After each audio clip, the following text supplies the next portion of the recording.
portal now that it's their turn? Yeah, we opened the portal on May 1st for members of the committee through to the 12th, and now it's open for everybody and through the end of the month. So the point is, and I'm not suggesting that this is totally neutral, because I don't know what since you have ferries as well, your suggestion could have been to take all of Washington State's money and give it to St. Petersburg. I mean, I don't know what it was, so I can't say I'm going to support what you want to do, Brad, without knowing exactly it is. But what you want to do is to take what you said, what you put in the portal, and like literally hand it to Representative Smith, Jones, Johnson, and say, here's what we did, and we'd love to have your support for these things if you would put them in the portal. I mean, it's not that hard. I mean, it's not a science. It's just like members just need to step in and step up to what they're hearing locally. And I would say for you all as transit members, it's important. The same thing's happening. Don't have your member ask for like one or two things, because remember, I represent ferries. I got transits. I got bridges. I got it built. I got I-5 that runs through there. I got rail, high-speed rail. I mean, every member's got a lot of stuff. And so the best thing is to ask for everything, right? It is. If you ask for nothing, I can guarantee you your success rate. If you ask for everything, your success rate goes from zero, your range goes from 0% to 100%, somewhere in between. But if you ask for nothing, I can guarantee you what you're going to get around DC. So, and the more we have in the portal, kind of the more we can work together and with our members to make sure people are being, the members' districts are being taken care of. So, over here. Julie White with the North Carolina DOT. We have a ferry system, so thank you, Congressman, for the idea of the portal to just take the Washington money and give it to North Carolina. Yeah, well, I'm sorry. St. Petersburg already took it all. Sorry. I've been on your ferry system once. I hope we did an excellent job. You did well, and it's a great system, but we have things called jumbo ferries in Washington State, and they're gigantic compared to some of the other systems. It's like, I was surprised about how big our ferries are. So. Much shallower water, so smaller boats. In your view, is there any possibility of making the Highway Trust Fund solvent? And if not, what might that mean for highway and transit programs going forward? Yeah, I mean, is it possible? Sure. I mean, it could happen or it couldn't happen, right? That's the possibility part. The probability part comes in part from, first off, you got the highway, you have the gas tax, which it's been so long since I cited these numbers. There's actual numbers about what the gas tax is providing to the whole trust fund, given just the basic funding, and we're short over 5 years. And so that's why the EV fee is an important part of getting it into the trust fund in a guaranteed way. 39 states have EV fees from a variety of levels. Washington State has its own. So there's really not a lot of heartburn on the committee about having a federal EV fee, just like we have a federal gas tax and states have gas taxes. So that relationship is, the same in our minds philosophically.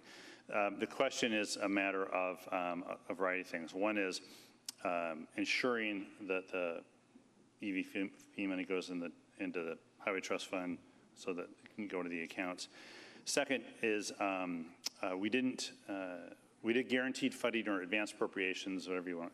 You all probably call it advanced appropriations because you're in the business. If you're going to talk to people that you represent, you'd say it's guaranteed funding, which they understand that more because it's more realistic and less budgetary to talk about it in terms of guaranteed funding. We did that for the BIL. I don't have a lot of confidence right now this House and the Senate will do guaranteed funding, but we're not done. Like, this is going to be a long process, and I told people even when we did the FAA bill, Federal Aviation Bill, and actually when we did the BIL, it's like it's gonna die 19 times before it lives the 20th time. Like this, doing these bills is like fighting Dracula, right? There's going to be a stake in the heart of Dracula. I swear to you 19 times on this bill. It's going to be dead 19 times before it passes. So just stick with it. So whatever your priorities are, just stick with them. So thanks. I'm sorry. Even I know the international signal for Congressman it's time to go, and And this is it right here. So thank you all. Thank you, Tony.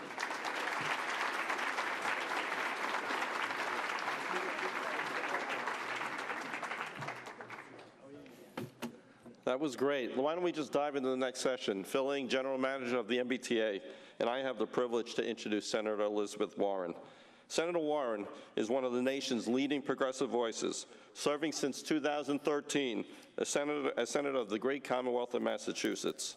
As ranking member of the Senate Committee on Banking, Housing, and Urban Affairs, she will be at the center of public transit investment and policy decisions, bringing her leadership, her passion, and pragmatism to the issues that are so critical to us and the riders that we all serve. In her career, she has been a champion for green technologies in transportation, and public transportation has a terrific story to tell in that regard. Transit agencies have led the way with 55% of our buses, as well as almost 2/3 of buses that are on order, running on clean technologies. So I look forward to discussing that and several other issues in today's Fireside Chat. So let's give a big round of applause. Senator Warren, please join me on stage.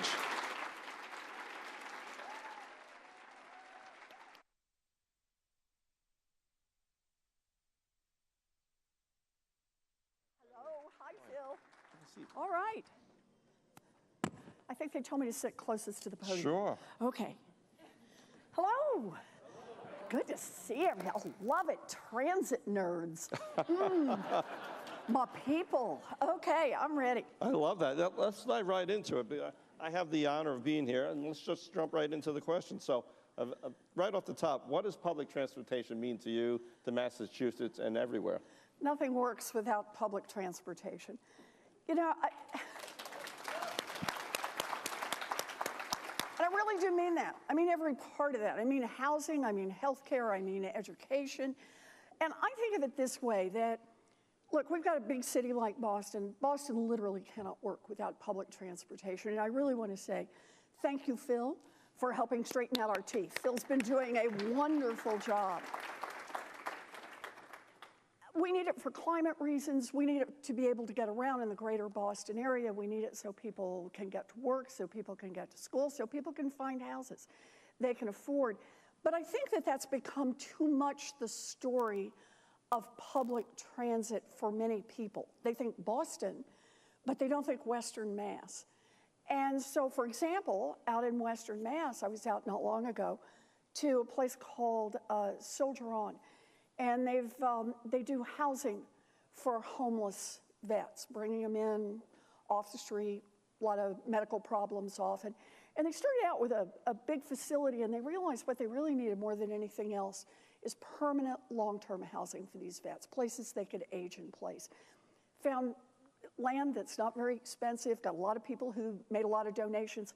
Wonderful plan, and they really have built a small village. But you got to have transportation. They need those buses to come by on a regular basis so people can get to their medical appointments. Some people still want to be able to have part-time jobs, want to be able to go buy groceries, want to be able to go do something else in their lives besides sit in their rooms. And without that, we got nothing. So I think telling the story in a broader way is important. And I'll mention one last one.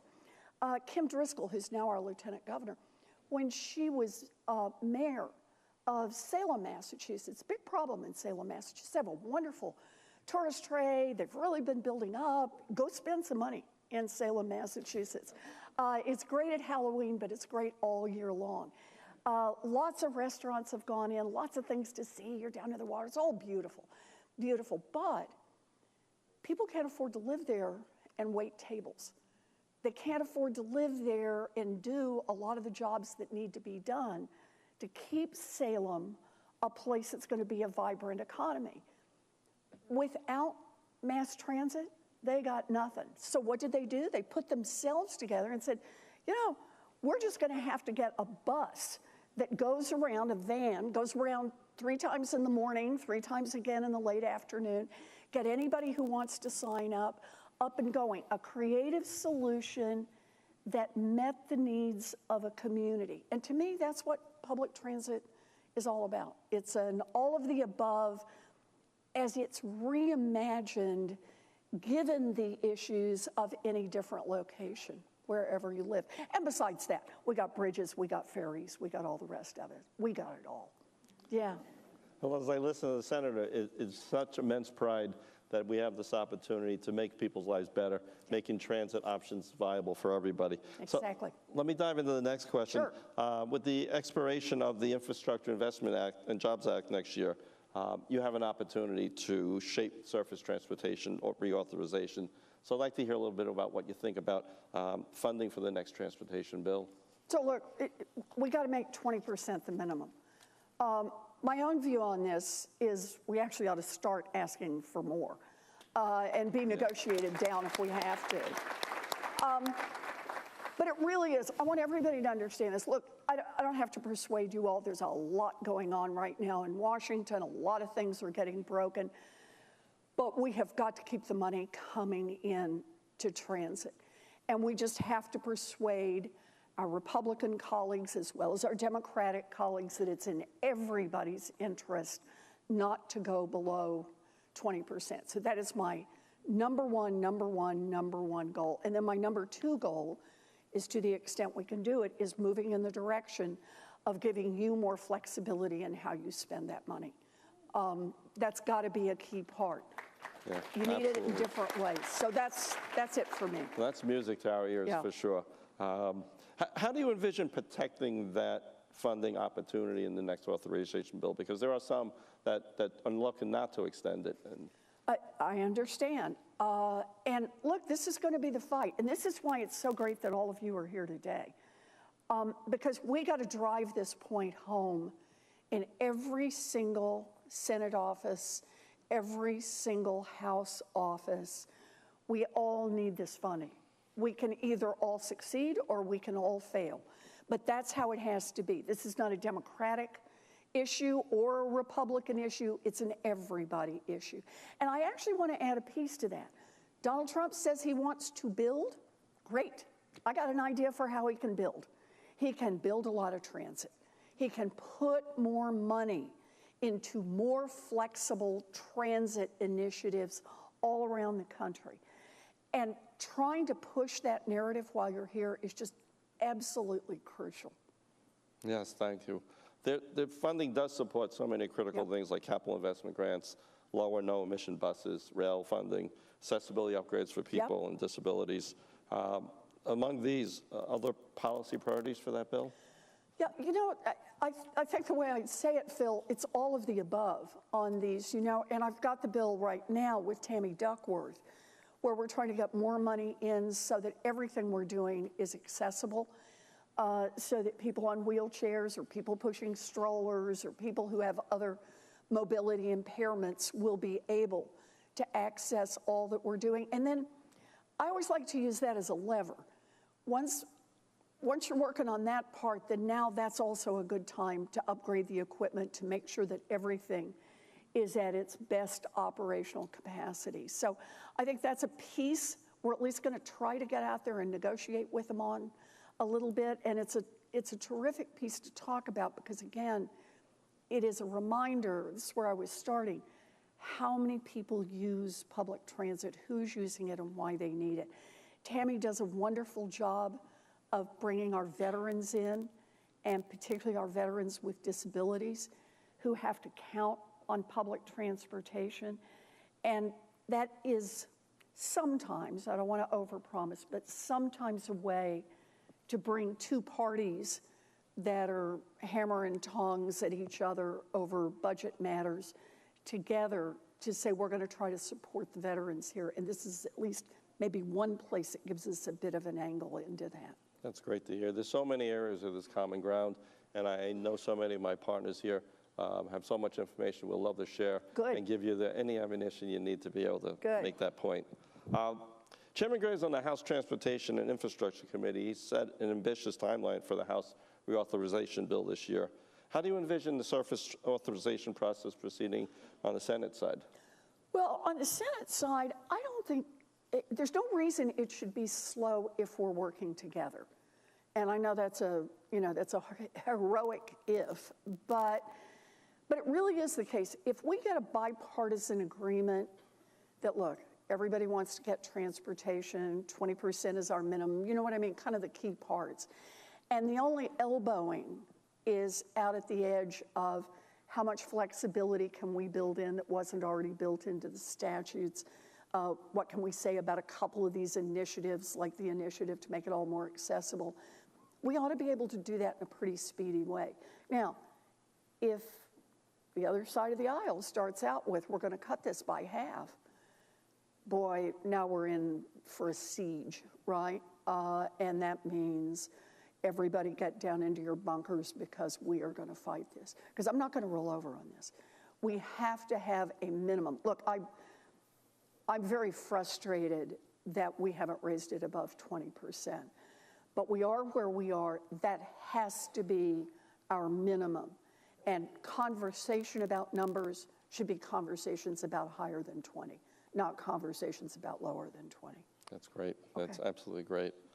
So with so many APTA members at this conference scheduling meetings with their members of Congress this week, what messages do you think we should bring to the Hill to make the case for public transportation? So I think nothing succeeds like a story in Washington. Every time you walk into a senator's office or a rep's office, ideally, if you know something about that particular state, if you're from that state or if you're from that district, but to explain who's using it, make it real. Frankly, too few senators, too few reps actually get on public transportation, which, by the way, I should say, we were just on public transportation last week. We were on the T. Took the red line downtown because it was going to be too expensive to park and too hard to park where we wanted to go. We went down to a great concert. But trying to draw a picture in the members' minds about who's using this, that's why I started the way I did.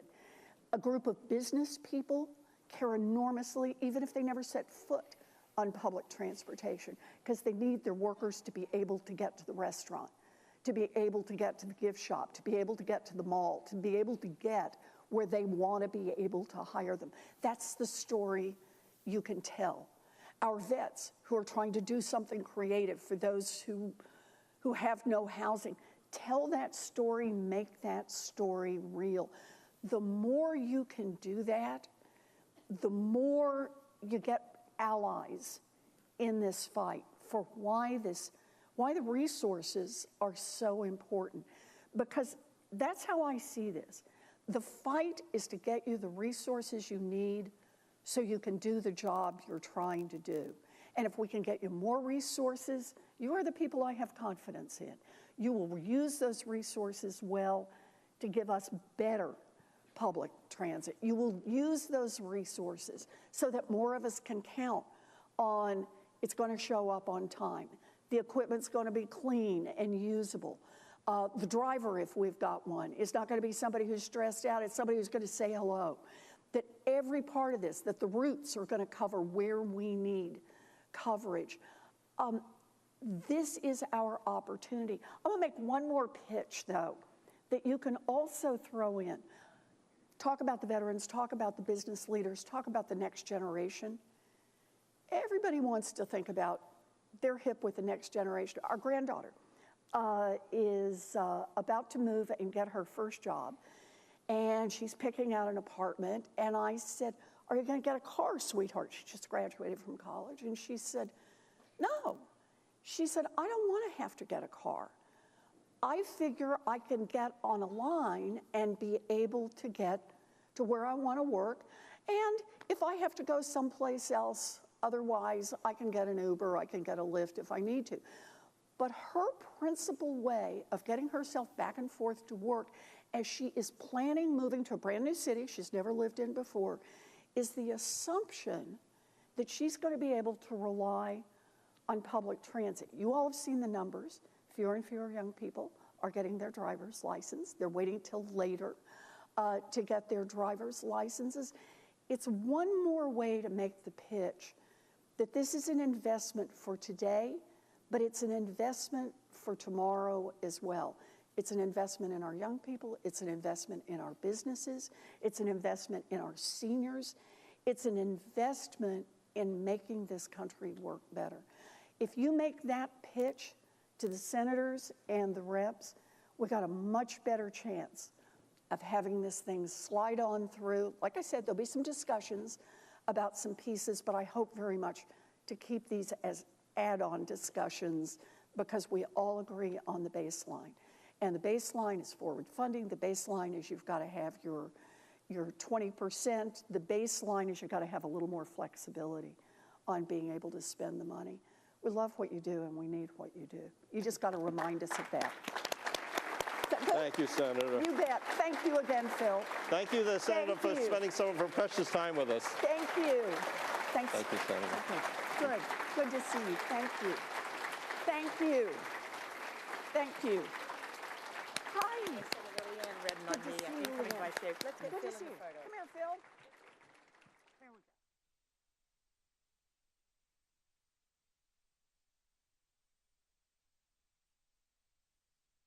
All right, I think with that, we're going to take a break until 2:30, and we'll hear 2:15, and then we'll hear from Secretary of Transportation, Sean Duffy.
Please be seated and silence your cell phones. The program is about to begin.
Please be seated and silence your cell phones. The program is about to begin.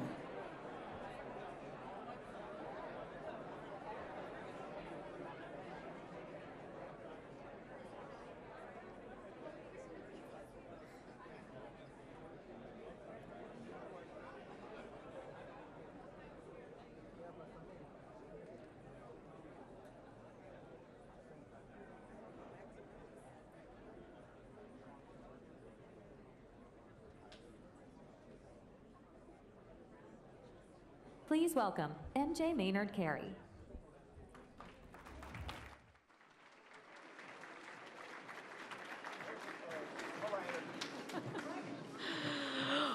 Good afternoon. Okay, let me get started here because we've got some important people in the room. As we all know, Secretary Duffy has been extremely busy since taking office on January 28th, and so we are especially grateful that he has made time to be here today with all of us. He has been on the job for just 111 days, and we are honored to be one of the first industry associations to host him. As the 10th of 11 siblings, can you say Irish Catholic? Secretary Duffy was born and raised in Hayward, Wisconsin. Prior to being selected to serve as the nation's 20th U.S. Transportation Secretary, he represented Wisconsin's 7th District in the House of Representatives from 2011 until 2019. While in the White House, he was a member of the Financial Services Committee, and he co-chaired the Great Lakes Task Force with a special focus on transportation issues. Before entering Congress, Secretary Duffy was the district attorney of Ashland County, Wisconsin. During his 10-year tenure, he had a success rate of more than 90% of the cases he brought to trial. After leaving Congress, he hosted the Fox business show, The Bottom Line, with Dagan and Duffy. Now, what you may not know, and I didn't know this until just a few minutes ago, is that Secretary Duffy was a world champion lumberjack athlete.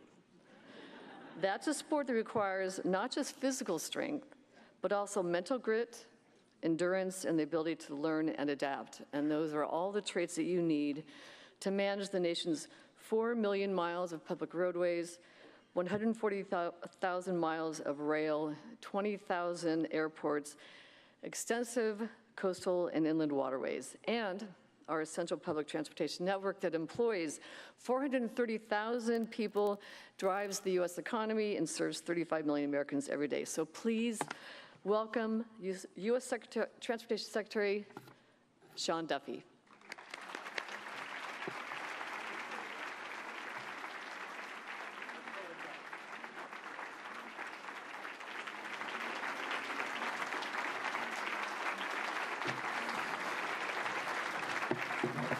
Hey, everybody. Thank you for having me. So just a side note, lumberjack sports, chopping, sawing, log rolling, tree climbing, all the skills of the old-time lumberjack in modern-day sports. Maybe you watch ESPN 6 at 4 o'clock in the morning. You might see these sports, but a great part of American history. My other claim to fame is I did a reality TV show back in the day, and I met my wife on reality TV. We're the first reality TV couple in the country, and we're the most productive. We have 9 kids, so beyond that, all is good.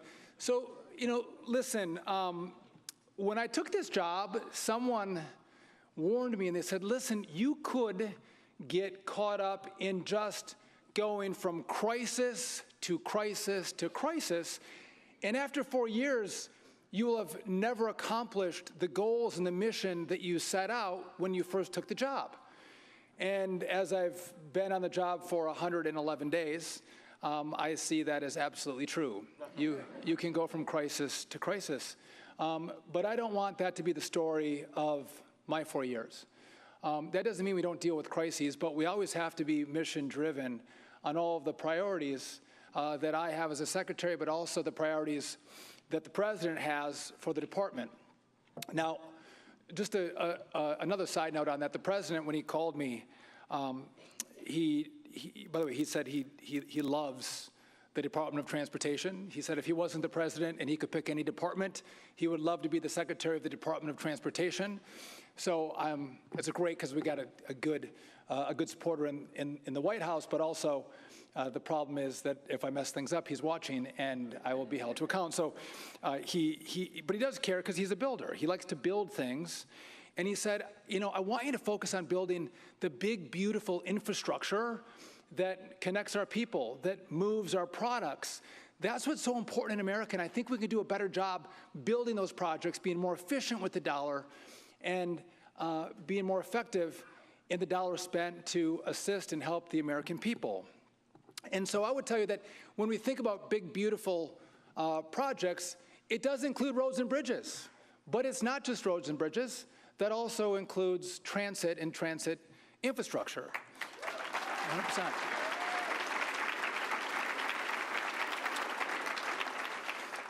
And maybe contrary to popular belief, I don't have a favorite. I don't care if you want to use planes, trains, or automobiles, your EV or your combustion engine.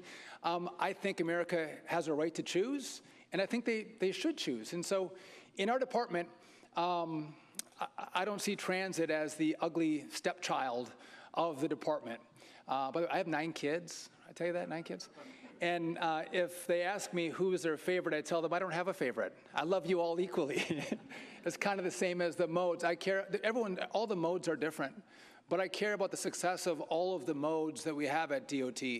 And we're going to focus on making all the modes great, trying to leave each mode better off than the way we found them. And speaking of transit, our work, your work, has such an important impact on the people that you serve and the cities that you serve. You get it right, and people have a remarkable relationship with you. You don't get it right, and people don't want to invest in you. So doing your jobs well and serving people well matters because you move families, you move commuters to work, you allow people to get to their health care appointments, and you allow people to shop with local businesses. What you do matters for the communities in which you serve. And if you do your job well, it has a great impact on the jobs that someone could take, or the neighborhood in which you can live, or the school in which your kids can go to, can all be dictated by how well our transportation systems work in the cities in which you all serve. I didn't grow up in a place where people had a lot of money. I come from rural America. I come from poor America. And there's a lot of people that you serve that you're the last lifeline. That if they can't access public transportation, they can't access opportunities. They can't get to a job. And if they can't get to a job, they don't have a shot at supporting their families. They don't have a shot at the American dream, because many of them can't afford a car, which, by the way, we're working on the price of a car. By the way, in America, the average teacher's salary won't allow you to buy the average price of a brand new car. We're working on that, but there's something wrong with that. And so making sure that all of you do your job really well is incredibly important. But with that said, we also serve communities. And the good people who rely on transit is who we serve. And I would argue that the mission is safety and efficiently moving people in and throughout the communities that we serve. But safety is key. We have to make sure we move people in a way that they can rely on. I would argue that if you think that transit is for a homeless shelter, or if you think transit is a place where we should allow those who are mentally ill to congregate, or if you think it's a place that criminals can go to get access to a lot of hardworking Americans and pick their pockets or grope them, I think you're wrong. I think we have to have transit that's clean, transit that's safe, transit that the American people can buy into to go, I love my system that I get a ride on because it's safe and it's efficient. But I know in so many, I know there's a lot of places around the country where that is not the mission. And it may not always be the authorities' fault. It might go to a city council, it might go to a prosecutor, it might go to a judge. There's a lot of areas in play. But I do think the American people expect that. We invest a lot of money in these systems, and we should expect the very best for our communities that get taxpayer money. So I think it's important that we actually get back to basics. The basics of improving security, deterring crime, stopping fare evasion. By the way, everybody wants more money, right? You all need more money. I think the easiest and fastest way to get more money in your pockets is to stop fare evasion. Let's have people pay their fair share when they ride. Easy one. Some tens of billions of dollars are lost because of those who are fare evaders. I would just note that I had a chance to meet with WMATA here in DC, and I think, again, I don't know that WMATA's perfect, but WMATA's taken steps to go, listen, if you're a repeat offender, where's WMATA? Right there, right there, right in front. Great. They're sitting right in front of me. You could have been in the back corner. But they're trying to take people out of the system that are repeat offenders. Good on you for doing that. Putting more security on your system. Thank you for doing that.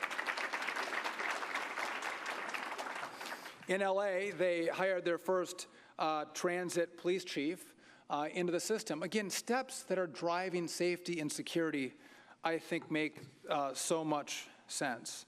If I could just take a moment, too, I look at the transit workers who serve our systems, the operators, the engineers, the maintenance crews, the dispatchers, the custodians. All of them keep us moving. They also deserve a place to go to work that's safe. They don't deserve to be abused and beaten.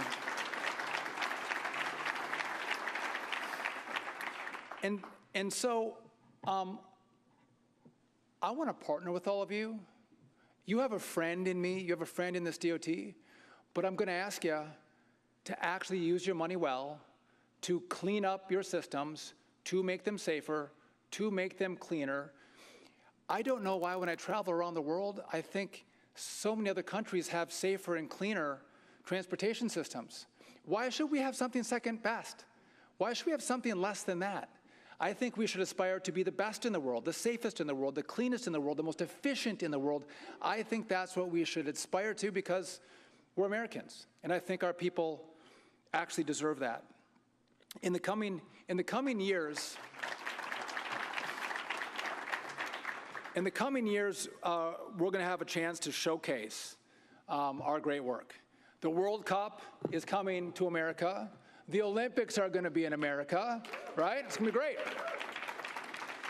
And when you have all of these people come and pack the cities, the host cities, there's one huge issue that we have in those cities.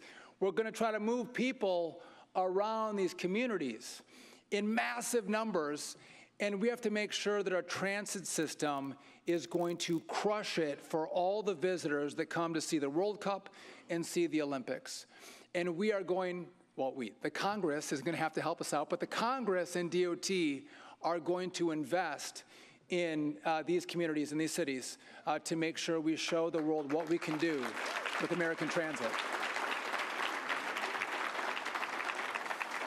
And I'm not going to leave you on a downer, but can I just have a side point? I get a lot of side points, and I'll end like 4 times for you, and I apologize for that. But we are $36 trillion in debt. We are. It's becoming a problem. Our credit rating was just downgraded by Moody's, and we run a deficit of $2 trillion a year. So we're spending a lot of money that we don't have, and we are borrowing off the backs of our children. And I think across government, if we can do things a little more efficiently, or the dollars that we get, we serve our communities that much better, I think it's going to be easier to ask for the resources that are necessary to do all the great work that so many of you do. So let's double our effort, let's triple our effort, and let's make our systems more efficient, let's make them safer, and let's make them cleaner, and we'll partner together and make transportation great again. Thank you. God bless.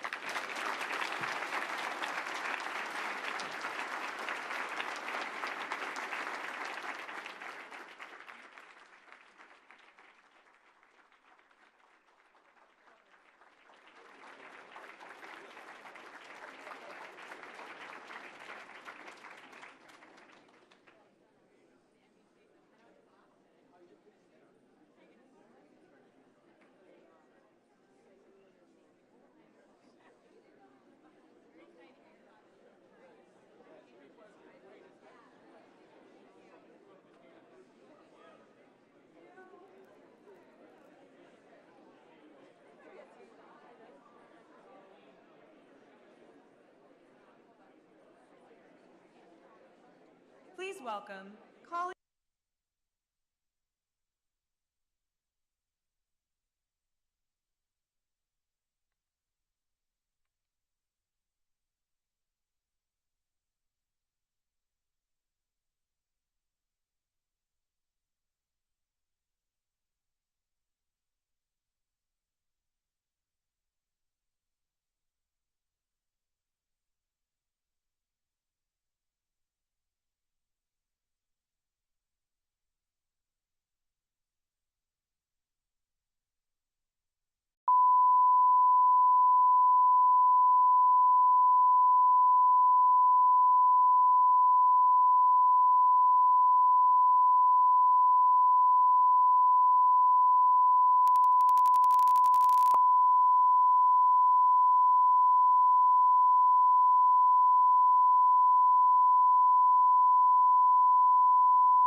Bring the band down for a second while the audio check.